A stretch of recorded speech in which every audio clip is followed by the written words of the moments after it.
Hey guys, welcome back to the channel. Today I have two amazing guests that are going to help us understand a wonderful product called Get Hedge. You guys have heard about them on our channel for a long time. We're a big fan of their project, and today we are joined by the two co-founders themselves. On the right, here on the screen, we have David, and on the left, we have Paul. Pleasure to be here with you guys. How are you doing? Good. Thanks. Thanks for having us. Yeah, thanks, Jeb. Absolutely. Thank you guys so much. Well, so I've been telling people about Hedge for a long time, but I really want to hear from you guys' mouth. What exactly is Hedge, and why do people need to use it right now? Get Hedge is a really simple but powerful engine that basically just it receives fiat in and it converts it automatically into Bitcoin, Litecoin, or Ethereum. And then it sends it immediately automatically as well to any wallets that you might own. So what it does is it basically solves a lot of the manual process, this process that somebody would normally use to go through an exchange. It also simplifies it for a lot of newer users to where the interface is very simple. You're just pulling out the direct deposit account that's created for you when you sign up, and then allocating the percentage of crypto that you want converted out of whatever comes into the account. And so everything's very seamless. It's a perfect set it and forget it type of mechanism for people who just want a dollar cost average or send it out to the wallets that they already own, and they don't have to worry about any of the process. Yeah, well, that's absolutely beautiful. And one of the things I love about what you guys are doing is that, I just got married. I have a son. I have a family. I'm running a business. I've got a billion things going on. And the last thing I want to spend a bunch of time on is every single week trying to send cryptocurrency over to Coinbase, pay that transaction fee, then have to go through the transaction process, then move that to a wallet, pull wallets out of safes, do all the security, do all of that nonsense. It can take an hour or more every single week. And of course, you're paying the transaction fees on sending money. A lot of times anyway, you're sending money to exchange, then you have to convert it, then you have to send the cryptocurrency, and you can get hit by 3 different fees, if not more, depending on the exchange you're on. So essentially what you guys do is eliminate all of that and make it automatic. Is that right? Yes, it's all automated, and it's one flat fee of 1.5% for the conversion. And there's no fees for any of the sending it out or anything else. So we really tried to make this a product that is really geared towards the consumer versus necessarily us, right? I mean, at the end of the day, sure, the transaction fee does benefit us, but if you look at it compared to the rest of the market, with hidden fees and spreads, and like you mentioned, Coinbase, they have all these additional little nickel and dime type fees that they end up adding onto it. That 1.5% that we're very transparent about, and there are no other fees in the spread or anything, that to us helps us feel good and sleep at night knowing that we're helping the consumer and we're not trying to fleece them in the process. And to add to that, I think you missed one of the most critical pieces. You said you have a wife and a young kid. To dollar cost average and have exposure in such an easy way and consistent way really is how you get into the best pricing, and then ultimately provide for your family long term. Absolutely. I love that, because that's where a lot of our viewers are, is that people are in this position where, there are a lot of people in cryptocurrency that have multi-million-dollar portfolios and they're just building $100 million portfolio. But the vast majority of people in crypto are making $20,000 to $100,000 a year, and they just want to be able to set themselves up in this financially sovereign position so they secure themselves against inflation, against all these different major geopolitical events that are going on right now that are making it difficult for people to have that security into the future. So you're absolutely right. I love that. So you guys obviously must be the two biggest proponents of being the co-founders of Hedge. You guys must be the biggest proponents of dollar cost averaging. So let's talk about that a little bit. Why is dollar cost averaging, in your mind, one of the best ways, if not the best way, to invest in crypto in the first place? Well, I think for both of us, this last bear market we went through, not the one we're currently in, but the one prior, that was our first bear market, but we were able to understand the cycle enough to where we're like, okay, well, this is actually the perfect time to be accumulating. And neither one of us are traders, and I'm not trying to be a trader. I'm trying to build wealth to pass on to my children, generational wealth. So for me, it's a slow, deliberate process where I don't want to be trying to time things. I just need to be able to accumulate and store, right? So dollar cost averaging for me is the perfect way to get into that, to where I'm not emotionally attached to every purchase price that I'm coming in at. I'm able to average that out over time to where it's beneficial to me. Anybody that follows anything to do with DCA will tell you that is absolutely the best way for any average investor to get into anything. So Paul's story is very similar. We've been able to actually take that dollar cost average strategy, and within this last bull market then that we went through, be able to capitalize on, making some life-changing purchases for ourselves just based off of the DCAing that we did in the bear market prior. And to add to that, David said he's not trying to be a trader. I originally thought trading was the way to make money, right? And so I had to learn the hard way. I lose money when I trade because I don't know what I'm doing. And if I just had a system to get exposure, that's really where I had all my success. Yeah, absolutely. No, I've done a good bit of trading in the 5 years I've been in crypto, but the vast majority of what I've done that's actually been successful in crypto was, for example, I dollar cost averaged the bottom in January, and what would have been on into March of 2020 when ETH was down around 80, 90, $160. I bought dozens of Ethereum down there. Well, just every Friday, I just had it set up, and golly, Ethereum went up to $5,000, and I was very happy that I had set that up because, one of the things I love about what you guys do is that it takes from anything direct deposit, as far as on the kind of the technical side of how this works. Your product helps with taking money from direct deposits coming into the bank accounts. Is that right? Just anything that comes in, it'll take a certain percentage of that and then allocate it into cryptocurrency the way that you want it. And so go ahead. The way the engine's set up is any money that comes into it right now, it's supposed to get converted, right? So if like Paul's getting paid $100 a week and he wants $10 of that to be, changed into crypto, and he doesn't want to have to deal with all of it, he just sends, he gives his employer or whoever's paying him that bank account information. They send them the $10 there, and it gets automatically converted. And we just feel that that's the best way for people to get into it. So, and from a technical standpoint, I'm the nerdy fintech banker guy. From a technical standpoint, it's a cleaner flow. So what we're able to release those funds to you in a certain way where other exchanges do not, and then you have exposure of that exchange or system either freezing your funds or potentially going bankrupt, or who knows these days. But anytime your assets are tied in with someone else's system, you have exposure, and a downside exposure you don't realize. And so what we were able to do through experience was create a system, a flow that was the safest for the user. So there's less fraud, there's less ability for us to freeze your funds. Once you have these in your wallet, you're protected and still have all the same advantages as if you were on an exchange. So it really is about the end user safety. And you don't hear that a lot because a lot of big banks are building these systems, and at no point are the consumer the focus of what they're wanting to take place. So we are unique from how we've built it and how it flows and how it protects the user. I love that. And as two people that, you guys were just in crypto making some money, and you saw, hey, this is an area where there's an issue. This is an area where we can build a company that solves it and make everybody's lives a lot easier. I love that it's something that's homegrown in cryptocurrency. JP Morgan didn't come down and build this. We have a couple guys that were doing well for themselves in crypto that understand the game because you guys got started in it a long time ago, and now you're being very successful in it. But to that point, I'm sorry to interrupt you. No, go ahead. Let me clarify. We do have large banks. We do have large legacy players in our ecosystem, right? Because that's crucial. If it was just David and me, we'd be like, hey, give us your money. That's not, you don't want a banking system. I'll put your money right here in my front left. You want a banking establishment. So we are on the radical side as far as processes, but we're very much involved in all of the nuance of legacy and safety and legitimate processing. It's important to have those people on your side. Yeah, luckily two average guys had enough good connections to make all of that work. Yeah. No, for sure. And I wasn't trying to throw the baby out with the bathwater with the banking. There's plenty of things that we've definitely got to keep from that. There's good and bad in the banking sector. There's good and bad in crypto. And our job is to bring those two together so that we can just keep the good. And I think that's what you guys have done.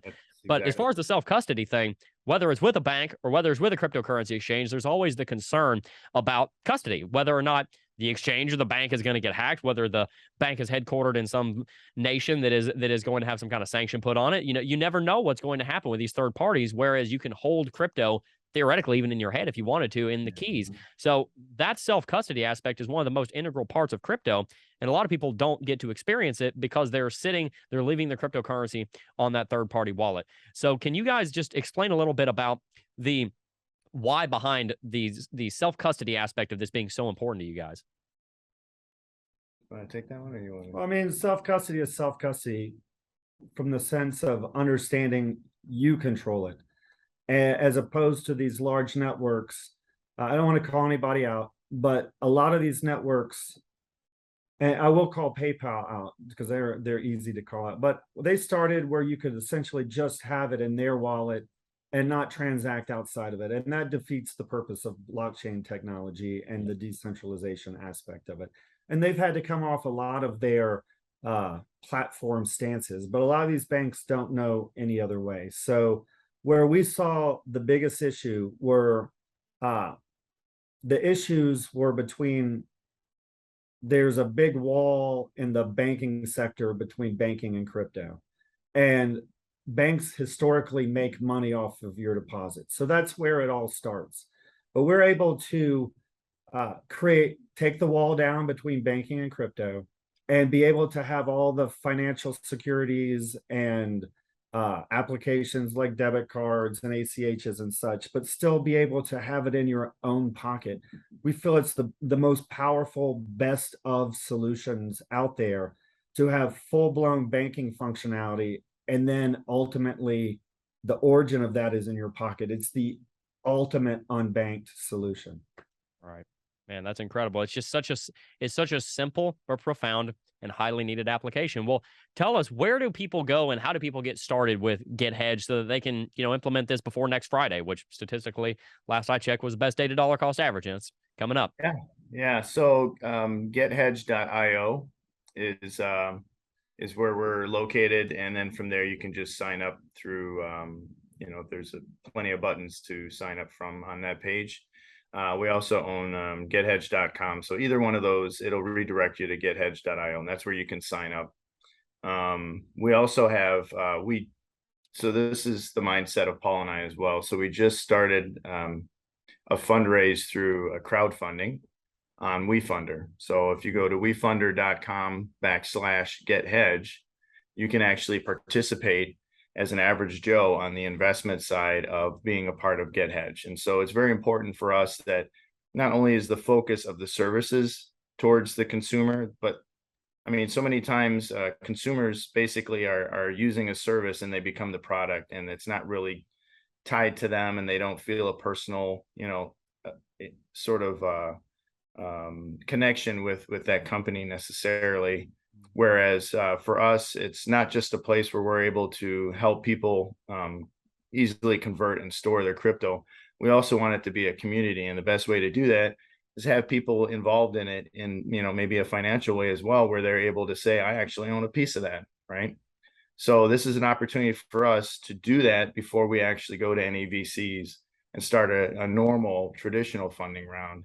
And that way, everybody that jumps on is able to get in there before the VCs do, which is not normally the case if they ever get to it all, right? So that's another way where we're trying to make sure that the community is where we're geared towards first. So that's the other thing that we actually started, and we announced it on Saturday. So we're actually in a hotel room because we're in Las Vegas, and we just finished the Litecoin Summit. So we were here in Las Vegas for the 21st and the 22nd, and we spoke on Saturday about this, and we actually opened it up on Saturday morning to the public to start investing in. And we had a guy, it's interesting, we had a guy who was the lead investor on this fundraise who dropped $100,000 on it. And it was because for about 2 years now, he's befriended us and just sort of, came to some of these conferences with us and was like standing in our booth, helping to explain Hedge to people when he's not even tied to us, but he's that convicted in what we're doing that basically Paul and I feel like that 2 years was him vetting us, right? So then after we did this crowdfunding, he was like, I'm all in, and he put money in there. And so already seen a good increase in our WeFunding numbers, and so we want to make sure that, like I said, before we start getting the traditional people involved, that we get the real people involved. And to David's point, our conversation was like, he said, let's do a WeFunder before we do the VC. And I said, David, that's not how it's done. And oh, we're rewriting the rules here, buddy.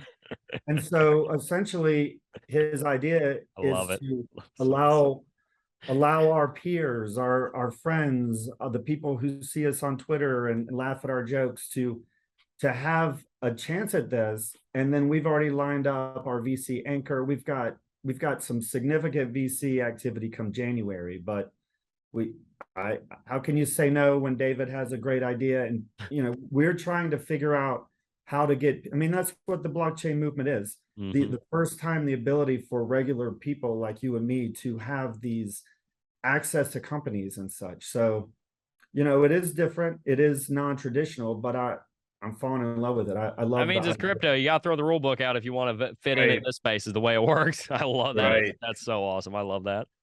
Decentralize it as much as you can, put the power in the people's hands. Absolutely. I love hearing your heart on that. I know our audience will too. Guys, just tell us, you know, you already gave us some outline. You got WeFunder coming, you know, you have people, you crowdfunding everything. You have VCs coming up in January. But what's kind of the future outlook going to look like here for people that are with Get Hedge? What are there any new updates coming out? Anything big coming up down the pipeline that maybe you guys can give a little bit of insight to for our audience? Yeah, because it was Paul's idea for the upcoming updates, I'd like him to talk about them first, and then I can, you know, whatever he doesn't cover, I can jump in. So essentially, the way I see it from a fintech perspective, as we stand now, we're kind of a one-trick pony. We have a one-way flow with this one direct deposit mechanism that we love. Keep it simple, stupid, right? So, but a lot of our customers have come back. A lot of our customers have come back and said, you know, we would like more functionality. We want to use Get Hedge as a hub.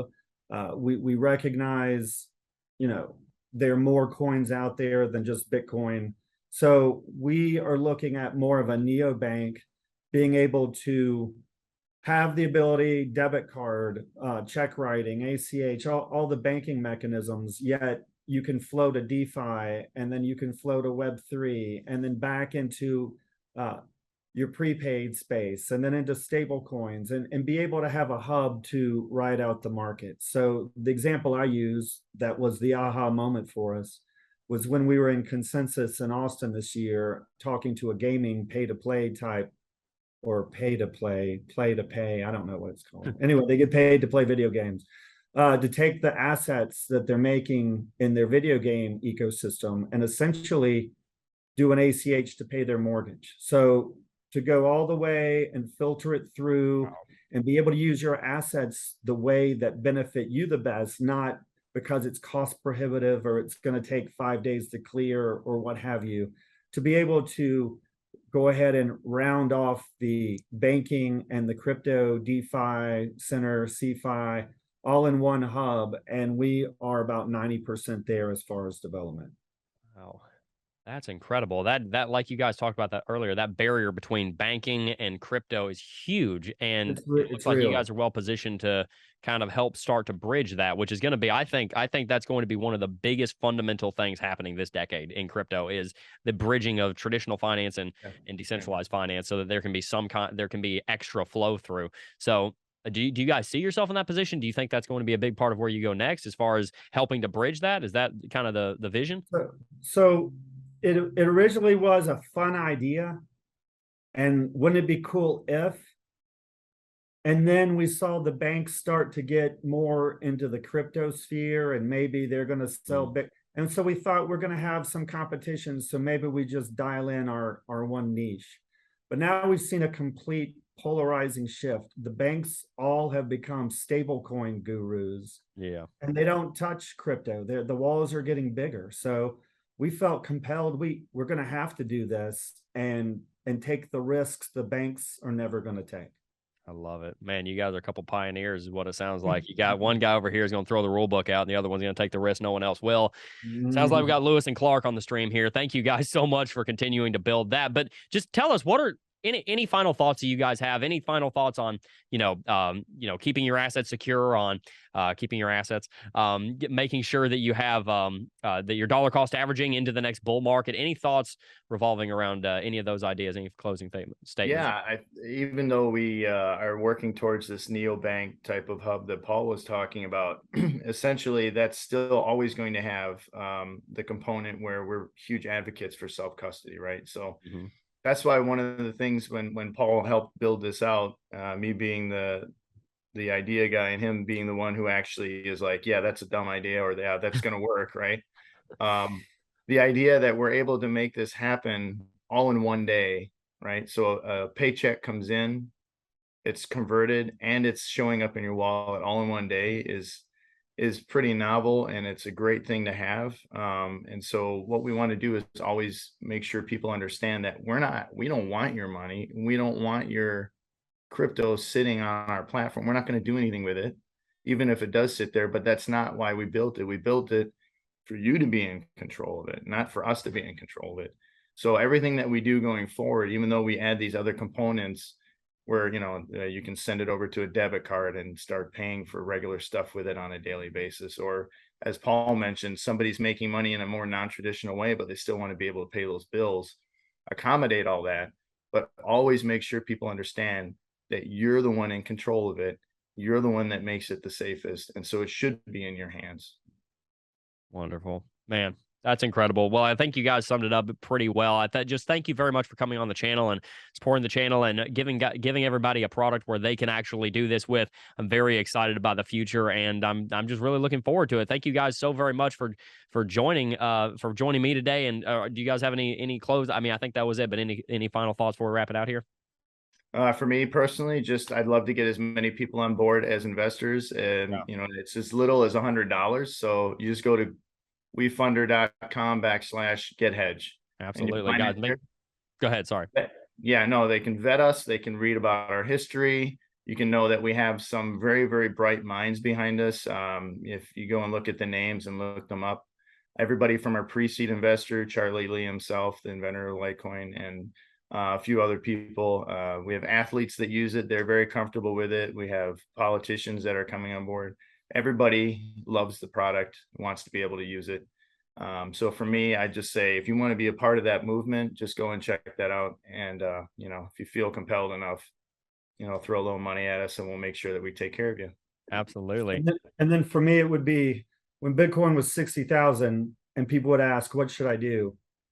I would say, take a look at a Get Hedge account, maybe get your big toe wet in the shallow end of the pool and put $20 in a month or something and just kind of see what happens.